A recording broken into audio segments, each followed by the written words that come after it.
Net neutrality is at the top of the progressives' wish list this year, and now the FCC is ready to grant this wish just before Christmas. Seton Motley has the details. He's the editor-in-chief of StopNetRegulation.org and the president of Less Government. Seton, how bad is this, and what is the government trying to do? It's a pretty bad deal, Judge. How are you? Good, thanks. There's basically two facets of net neutrality with which we have to be concerned. There's tiered pricing, which the left is against, and discrimination of content, which they are for. Let's talk about discrimination of content first. Right. First of all, okay, you and I live next door to one another. You're downloading a movie. I'm updating my Twitter account. At that moment, you need more internet than I do. So the internet service provider manages the network. They give you more internet than I get. You're done with your movie. They move it over here. Comcast gets 1 million URL requests a second. All right, what does the government want to do to this relationship? They say you can't do that. They say you can't manage the network. It's socialism for the internet. Everybody gets equal amounts of nothing. They try to say that no matter what you're doing, you cannot get any more bandwidth than the person next to you. It's like saying to the fire department, that house is on fire, that house is brushing its teeth. They get the same amount of water. Okay, all right, a couple of questions. First of all, as I read the law, the FCC has zero authority to regulate the internet. Secondly, the internet is so free, so pure free market, it has worked with near perfection without any government involvement whatsoever. Net neutrality is a solution running around looking for a problem. You're exactly right. The last time Congress addressed communications policy, it was the 1996 Act, and the chairman of the FCC, Julius Genachowski himself, told the Washington Post a little over a month ago that the Communications Act does not address broadband. The courts in April have already told the FCC they do not have the authority under the current regulatory scheme, and yet they're going ahead with this vote anyway. All right, and they're going ahead with the vote about 3 days before Christmas, when the Congress will be gone, when the federal courts will be closed, when 90% of the country will be occupied with other things. They're just going to sort of spring this on us. It's a last-minute, under cover of Christmas, spring upon the American people, not unlike last year's Christmas Eve vote on health care. This is another one of those, let's sneak it in under the door when no one's looking. All right, what can we do about it, other than somebody filing a lawsuit to a federal court of appeals in Washington, which would probably prevail? What can we do between the time they spring this on us and the time the court opens its doors?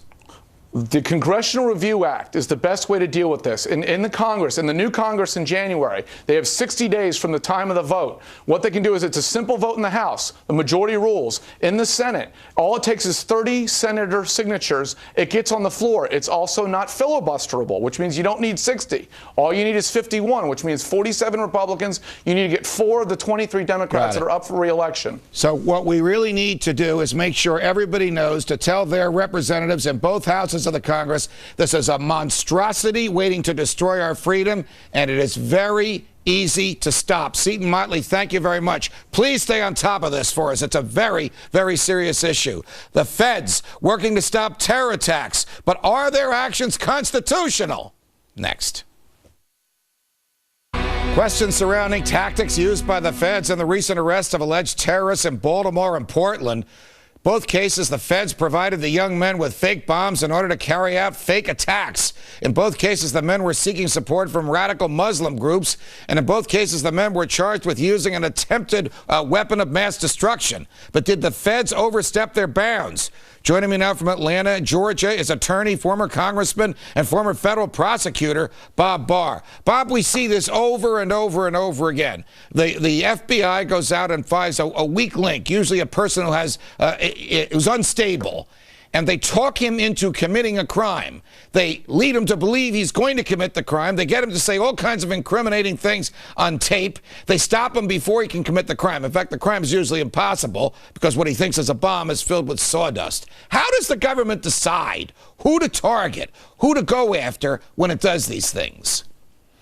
It's a very good question, Judge. Frequently, they'll go after the easy target, and some of these folks, I think it's the Baltimore defendant, in this case, Martinez, was posting things on Facebook that initially led the FBI to him. Well, one can presume that somebody that's stupid enough to start talking about engaging in terrorist acts on Facebook probably is not real bright, probably doesn't know what he's doing, and probably is not a real terrorist to begin with. That's not the kind of person they they ought to be focusing on. What they ought to be focusing on is those that on which we have good, sound foreign intelligence coming in that is properly analyzed and disseminated. And when they pick these dupes and they plant the seed of the crime, and then they get them to say all kinds of things, and then they bring them to the scene and they lead them to believe they're going to commit a crime which is impossible to commit. How can they charge somebody with committing a crime that's impossible to commit? You can't blow up sawdust. Now, they thought it was petrol, but it was sawdust. It's a tactic that's been around for a long time, Judge, but it's taken on new urgency in terms of whether or not Congress and the American people ought to be satisfied with this sort of thing. What they do is they'll basically rope somebody in. It's virtually impossible to claim entrapment these days with the way court decisions have gone, but they'll rope somebody in, as you say, the weak link in all of this. It's impossible for the person to commit the crime, but what they can do then is get them with a conspiracy or an attempt, and in the area of these terrorism laws, those penalties can be a life sentence regardless of whether it was impossible or not. Big picture, and we only have about 30 seconds left. Does this keep us safe when they do this?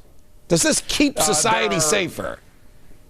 No, there are much better things that they need to be doing to keep us safer. And Congress, Judge, ought to look into some of these issues with the new folks coming in. They've not looked at the entrapment defense, the impossibility defense, where the FBI is allocating its resources. These are questions that Congress needs to engage some oversight on. Well, I hope it does. I hope the defenses of entrapment work, and I hope the people realize that the government doesn't always keep us safe. Bob Barr, it's a pleasure. An early Merry Christmas to you. Final thoughts next. Does the government work for us, or do we work for the government? Are our natural rights that are guaranteed by the Constitution really guaranteed, or are they subject to the whims of politicians and the wishes of bureaucrats? We began this year with a tumultuous debate over the federal government's power to regulate health care. The president and the Democrats in Congress crafted a 2,300-page law that no one in the Congress read, that forces Americans to purchase health insurance whether they want it or not, that compels the states to raise taxes and tells them how to spend the money that they've raised, and that micromanages insurance companies. During the debate over this bill, I asked Congressman Jim Clyburn, the number 3 ranking Democrat in the House of Representatives and the person in charge of getting the health care bill passed in the House, just where in the Constitution the federal government is authorized to manage health care. He replied by telling me that most of what Congress does is not authorized by the Constitution. This should come as a surprise to no one. I applaud him for his candor, but I condemn his violation of his oath to uphold the Constitution. The Constitution is the supreme law of the land. It is the rule of law. It was written to establish, define, and restrain the federal government. It was also written to compel the government to guarantee our freedoms. Jefferson wrote that our freedoms come from our Creator. If he was right, and I believe he was, then our freedoms are as natural to us as our fingers. And since our freedoms don't come from the government can't take them away. As this year comes to a close, we have witnessed a ray of hope for fidelity to the Constitution. That same massive 2,300-page law that the House passed last Christmas Eve was just declared unconstitutional this week by a federal judge in Virginia. This is just one ruling by one judge, and there are many more to come. But this judge courageously did what judges are supposed to do. When the Congress enacts laws not authorized by the Constitution, it is the duty of the courts to invalidate those laws, no matter how noble may Congress's purpose be. If it is without power to do as it has done, the law is invalid. Were this not so, then Congress could write any law, regulate any behavior, and tax any event, and our freedoms and our property would be lost to the tyranny of the majority in Congress. When he wrote the Constitution, James Madison famously said that if men were angels, there would be no need for a government or a constitution. We know that men are not angels, and we know that most members of the Congress are not faithful to the Constitution.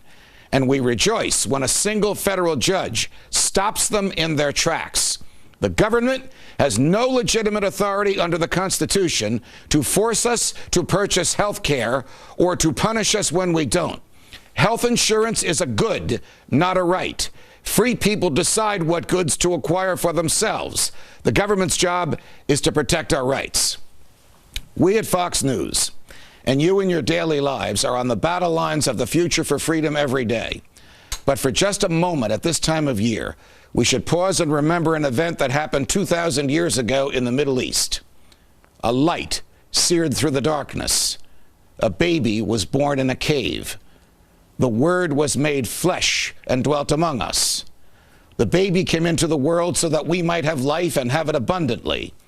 The baby came into the world so that we would be set free from our own sin, free from the temptations of the world, and free from the governments that seek to control us.